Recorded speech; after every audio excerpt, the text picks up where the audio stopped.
નમસ્તે વિદ્યાર્થી મિત્રો, ધોરણ 9 માં વિજ્ઞાન વિષયમાં ફરી આપનું સ્વાગત છે. આપણે છેલ્લે પ્રકરણ 8 શરૂ કરેલું અને પ્રકરણ 8 માં ગતિની વાત કરી હતી કે ગતિ એટલે શું, પછી તો કે અંતર, સ્થાનાંતર, સદિશ, અદિશ, સાપેક્ષ રાશિ, નિરપેક્ષ રાશિ. હવે આજના લેક્ચરમાં આપણે એનાથી થોડું આગળ વધવાનું છે અને આપણે આજે સૌથી પહેલા વાત કરવાની છે ઝડપની. ઝડપ એટલે શું? તો તમારા મનમાં ઝડપનો ખ્યાલ શું આવે છે? આપણે ઘણીવાર તમે લોકો વાતો કરતા હોય કેવી સ્પીડે ગયો, કેટલી ઝડપથી ગયો, 80 ની સ્પીડ હશે, કોઈના 60 ની સ્પીડ હશે. પણ આ 60 ની સ્પીડ ને 80 ની સ્પીડ ઝડપની ઇંગ્લિશમાં સ્પીડ કહેવાય. તો એનો અર્થ શું કરો? તો એ જ ઝડપ. ઝડપ એટલે પદાર્થે કાપેલું અંતર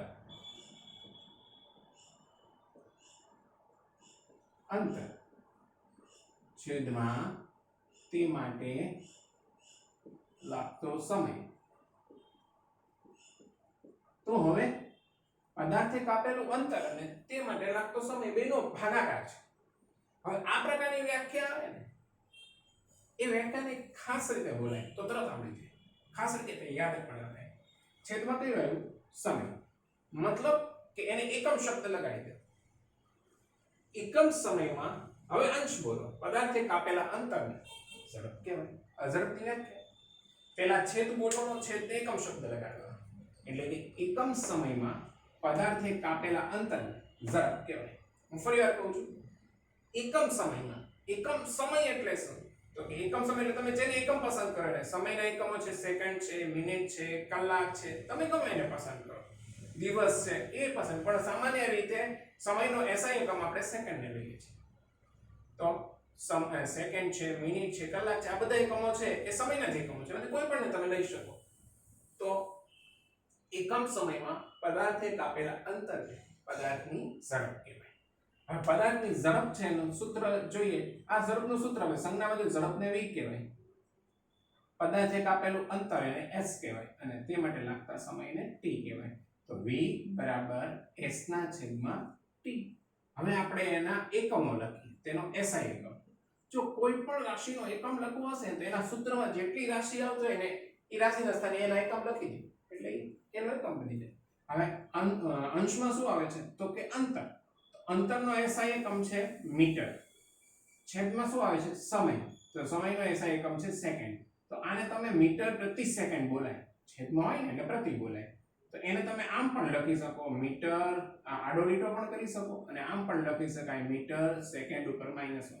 આ ત્રણમાંથી કોઈ પણ રીતે લખી શકાય. હવે અન્ય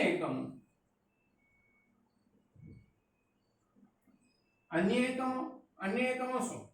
તો કે આની સિવાય તમે શેમાં અંતરને માપી શકો? મીટર સિવાય તો કે કિલોમીટર. તો જ્યારે અંતર કિલોમીટરમાં માપતા હોય ત્યારે મોટાભાગે સમય સેકન્ડમાં હોય. આપણે બસ, ટ્રક ને વાહનો છે એના અંતર છે એક ગામથી બીજે ગામના અંતર ત્યારે ઝડપ શોધવા માટે અંતર આપણે કિલોમીટરમાં રજૂ કરતા હોઈએ છીએ.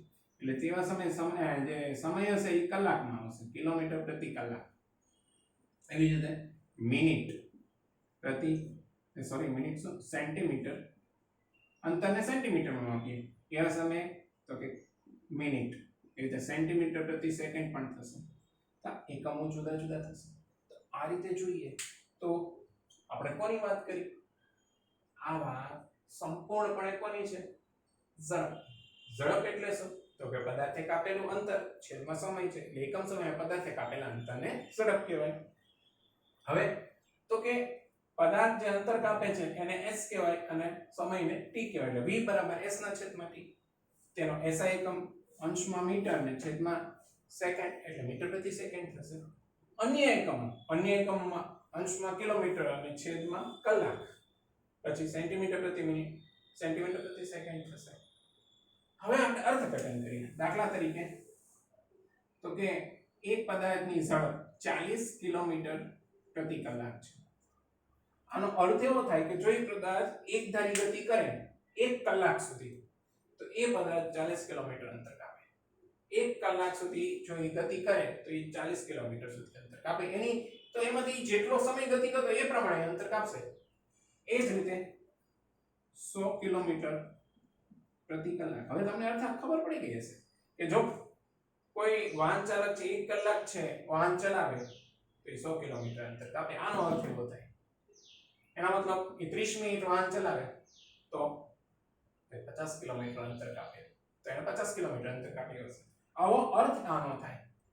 એવી રીતે 10 મીટર પ્રતિ સેકન્ડ, તો એનો અર્થ એવો થાય કે જો કોઈ પદાર્થ 10 સેકન્ડ સુધી ગતિ કરે, 1 સેકન્ડ સુધી ગતિ કરે, છેદમાં એને 1 જ લેવાનું, એટલે છેદમાં સમય છે s એટલે સેકન્ડ.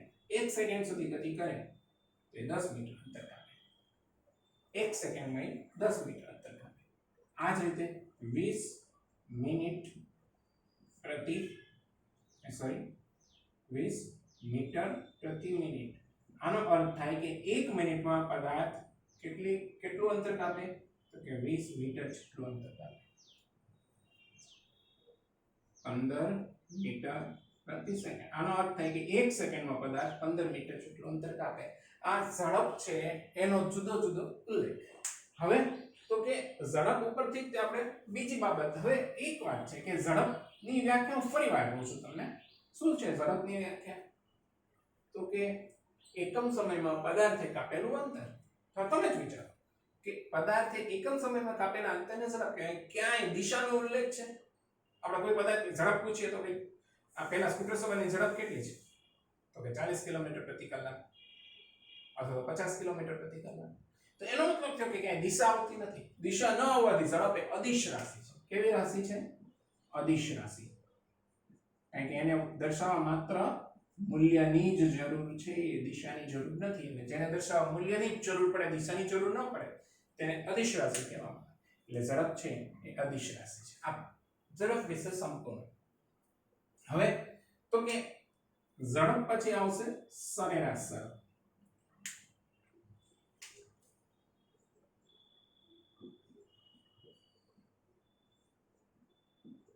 સરેરાશ ઝડપ એટલે શું? સરાસરી આપણે ક્યારે લેવી પડે? સરાસરી ત્યારે જ લેવી પડે જ્યારે બાબતો અલગ અલગ હોય. એટલે કોઈ પદાર્થ ગતિ કરતો હોય, એ 10 સેકન્ડ સુધી ગતિ કરે, પણ પહેલા 3 સેકન્ડમાં કંઈક અંતર કાપે, પછી 2 સેકન્ડમાં કંઈક કાપે, પછી 3 સેકન્ડમાં કંઈક કાપે. મતલબ કે જુદા જુદા સમયગાળામાં જુદું જુદું અંતર કાપે. ત્યારે આપણને ઝડપ એક ધારી ન મળે. અને આમાં શું તમે વિચારી લો કે કોઈ બસ હોય, એ ગતિ કરતી હોય એક ગામથી બીજે ગામ જવા, તો એ શરૂઆતમાં ધીમી ચાલતી હોય, પછી થોડી વાર ઝડપ પકડે, વધારે અંતર કાપે, લીવર આપે, એટલે પાછા ઢાળ કે પેલો રોડ પર કંઈક આવી જાય મુશ્કેલી, તો એને પાછું ધીમે બસ કરવી પડે, પછી હોલ્ટ આવે તો બસ રોકવી પણ પડે. તો આનો મતલબ એવો થાય કે એ દરેક વખતે કપાતું અંતર જુદું જુદું હશે, એક સરખું નહીં હોય. એવા સમયે સરેરાશ શોધવા માટે શું કરવાનું? તો કાપેલું કુલ અંતર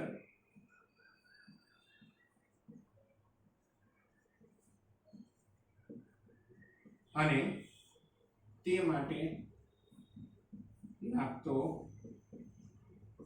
કુલ સમય. તો આ સીધી વાત છે. જ્યારે આ રીતે હોય, આપણે સરેરાશ વસ્તુ શોધવી, સરેરાશ ધ્યાન રાખજો, એવા સમયે વ્યાખ્યા મેં અહીંયા કીધી એમ નહીં બનાવવી. સરેરાશ શોધવું હોય ત્યારે અને ગુણોત્તર બોલે, એક અંશ અને એક છેદ હોય ત્યારે. હવે આની વ્યાખ્યા કેમ થાય? તો કે પદાર્થે કાપેલું કુલ અંતર અને તે માટે લાગતા કુલ સમયના ગુણોત્તરને સરેરાશ ઝડપ કહેવાય. શું? પદાર્થે કાપેલું કુલ અંતર અને તે અંતર કાપવા માટે લાગતા કુલ સમયના ગુણોત્તરને સરેરાશ ઝડપ કહે છે. રિપીટ કરું છું વ્યાખ્યા. પદાર્થે કાપેલું કુલ અંતર અને તે અંતર કાપવા માટે લાગતા કુલ સમયના ગુણોત્તરને સરેરાશ ઝડપ કહે છે. હવે સરેરાશ ઝડપ છે VAV, અને VAV એટલે એવરેજ. કાપેલું કુલ અંતર એટલે s જ થશે અને સમય એટલે t. તો આ એનું સૂત્ર VAV = s ના છેદમાં t. તો આ રીતે આપણે સરેરાશ ઝડપ શોધી શકીએ. સરેરાશ ઝડપ શોધતી વખતે આપણે જેટલા અંતર હોય બધાનો સરવાળો કરવાનો એ અંશમાં આવે, અને જેટલા અલગ અલગ સમય બધાનો સરવાળો કરવાનો એ છેદમાં આવે. હવે સરેરાશ ઝડપનો SI એકમ જો અંતે તો અંશમાં અંતર જ આવે છે અને છેદમાં સમય જ આવે છે, એટલે એકમો એ નહીં જ રહેશે. SI એકમ મીટર પ્રતિ સેકન્ડ રહેશે, અન્ય એકમો પણ જે છે એ જ રહેશે, જે ઝડપના છે એ પણ અદિશ રાશિ છે. આ સરેરાશ ઝડપ કહેવાય. તો સરેરાશ ઝડપ છે એ ઝડપ ઉપરથી આપણે મેળવેલી છે. હવે બીજી વાત કે અચળ ઝડપ. અચળ ઝડપ કોને કહેવાય? અથવા નિયમિત ઝડપ? તો કે જ્યારે કોઈ પદાર્થ ગતિ કરતો હોય અને એની ઝડપ ન બદલાય સમયની સાથે, સમય વધે એમ એક સરખી જ ઝડપ રહે, દરેક વખતે એક સરખી ઝડપ, તેને અચળ ઝડપ કહેવાય. દાખલા તરીકે ઘડિયાળનો સેકન્ડ કાંટો. ઘડિયાળનો સેકન્ડ કાંટો છે ને દર સેકન્ડે એક સરખું જ અંતર કાપશે, એટલે દર સેકન્ડે એની ઝડપ એક સરખી જ મળશે. તો આવી ઝડપ છે એને નિયમિત ઝડપ પણ કહેવાય, અચળ ઝડપ પણ કહેવાય. તેની વ્યાખ્યા શું થશે? જો પદાર્થની ઝડપ સમયની સાથે ન બદલાય તો તેવી ઝડપને અચળ ઝડપ કહેવાય. ન બદલાય, જે ન બદલાય ને એને અચળ કહેવાય. એટલે જો કોઈ પદાર્થની ઝડપ સમયની સાથે બદલાતી ન હોય તો તેવા પદાર્થની ઝડપને અચળ ઝડપ કહેવાય. જો કોઈ પદાર્થની ઝડપ સમયની સાથે ન બદલાય એટલે કે એક ધારી જ રહે તો તેવી ઝડપને અચળ ઝડપ કહેવામાં આવે છે. હવે આ પછી આપણે બે બાબતો લેવી છે. એક છે નિયમિત ગતિ અને બીજું છે અનિયમિત ગતિ. સૌથી પહેલા નિયમિત ગતિની વાત કરીએ. એક પદાર્થ 10 સેકન્ડ સુધી ગતિ કરે છે એવું માનો, અને આપણે 10 સેકન્ડના ભાગ પાડી દઈએ. અહીંયા હું સમયના ભાગ પાડું, સમય, અને અહીંયા આપું છું અંતર. આપણે 2 સેકન્ડ 2 સેકન્ડ 2 સેકન્ડ 2 સેકન્ડ અને 2 સેકન્ડ, આમ આપણે 5 ભાગ પાડ્યા. પહેલી 2 સેકન્ડમાં પદાર્થ 4 મીટર અંતર કાપે છે, બીજી 2 સેકન્ડમાં 4 મીટર, ત્રીજી 2 સેકન્ડમાં 4 મીટર, ચોથી 2 સેકન્ડમાં 4 મીટર અને પાંચમી 2 સેકન્ડમાં 4 મીટર. તો આપણે સમયનો એક સરખો ભાગ પાડ્યો, એક સરખો સમયગાળો કર્યો. તો એક સરખા સમયગાળામાં પદાર્થે કાપેલું અંતર જુદું જુદું છે કે સરખું છે? તો દરેક વખતે સમાન આવે છે જો અંતર. તો જ્યારે કોઈ પદાર્થ એક સરખા સમયગાળામાં એક સરખું અંતર કાપે તો તેવી ગતિને નિયમિત ગતિ કહેવાય. નિયમિત ગતિ એટલે શું? તો કે સરખા સમયગાળામાં કાપેલું અંતર એક સરખું છે. તો આને કહેવાય શું? જો કોઈ પદાર્થ સમયના સરખા ગાળામાં એક સરખું અંતર કાપે, જો કોઈ પદાર્થ સમયના સરખા ગાળામાં એક સરખું અંતર કાપે તો તેવી ગતિને નિયમિત ગતિ કહેવામાં આવે છે. આ નિયમિત ગતિનું ઉદાહરણ સીધું છે. ઘડિયાળના સેકન્ડ કાંટાની ગતિ, ઘડિયાળના મિનિટ કાંટાની ગતિ, એ દરેક વખતે દર સેકન્ડે કે દર મિનિટે એક સમાન અંતર જ કાપશે. સેકન્ડ કાંટો એવું નહીં બને કે પહેલી સેકન્ડમાં વધારે અંતર કાપે, બીજી સેકન્ડમાં ઓછું કાપે, દર વખતે એક સરખું અંતર કાપશે. પૃથ્વીની ગતિને પણ તમે લઈ શકો. પૃથ્વી પોતાની ધરી પર ફરે છે અથવા તો સૂર્યની ફરતે ભ્રમણ કરે છે, એ ગતિ પણ નિયમિત ગતિ જ છે. હવે અનિયમિત ગતિ. અનિયમિત ગતિ કોને કહેવામાં? તો કે જો કોઈ પદાર્થ છે એ એક સરખા સમયગાળામાં જુદું જુદું અંતર કાપે, ક્યાંક 4 હોય, ક્યાંક 5 હોય, ક્યાંક 2 હોય, ક્યાંક 3 હોય.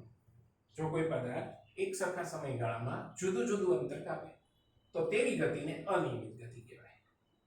જો કોઈ પદાર્થ એક સરખા સમયગાળામાં જુદું જુદું અંતર કાપે તો તેવી ગતિને અનિયમિત ગતિ કહેવાય. વાસ્તવિક રીતે આપણા જીવનમાં બધી ગતિઓ છે ને અનિયમિત ગતિ છે. તમે સાયકલ ઉપર સ્કૂલે જતા હો, હમણાં તો સ્કૂલ બંધ છે, પણ ત્યારે જતા હો ત્યારે કોઈ વાહન ચલાવતો હોય ત્યારે જોજો દર સેકન્ડે કે દર 2 સેકન્ડે એક સરખું અંતર નહીં કાપે. કોઈ ટ્રેનની ગતિ હોય, કોઈ બસની ગતિ હોય, એ બધી ગતિઓ છે અનિયમિત ગતિમાં આવે, કારણ કે એક સરખા સમયગાળામાં એક સરખું અંતર કાપતા નથી.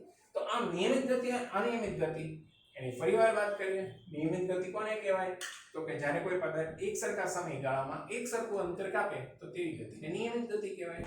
જ્યારે કોઈ પદાર્થ એક સરખા સમયગાળામાં જુદું જુદું અંતર કાપે તો તેવી ગતિને અનિયમિત ગતિ કહેવાય. હવે વાત આપણે આવે છે ગતિ ઉપરથી વેગની. ઝડપની વાત તો કરી ગયા, વેગની વાત લઈએ. હવે વેગ કોને કહેવાય? વેગ બરાબર પદાર્થે વેગ બરાબર સ્થાનાંતર છેદમાં સમય.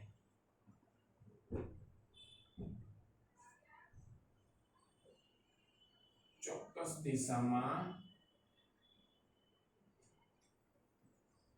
કાપેલું અંતર. સ્થાનાંતર એટલે શું? ચોક્કસ દિશામાં કાપેલું અંતર.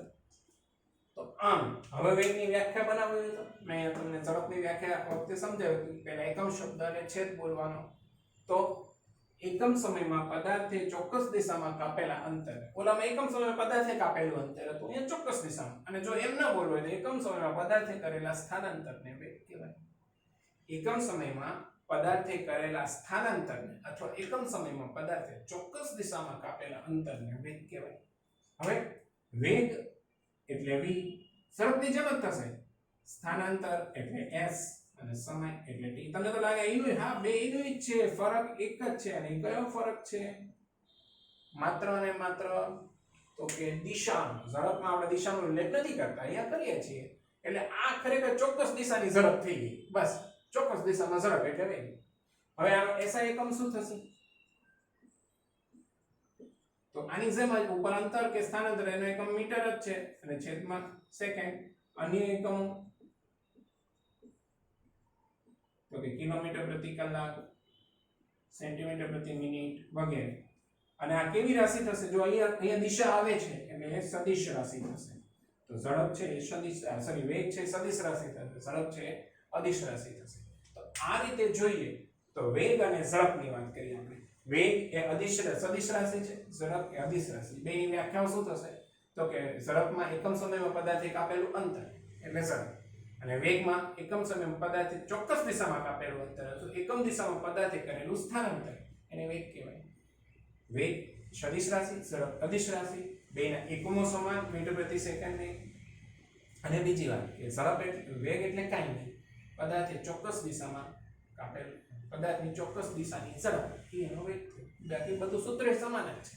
તો આજનો લેક્ચર છે આપણે અહીંયા સુધી રાખીએ છીએ. આવતા લેક્ચરમાં આપણે પ્રવેગને એ બધું જોઈશું.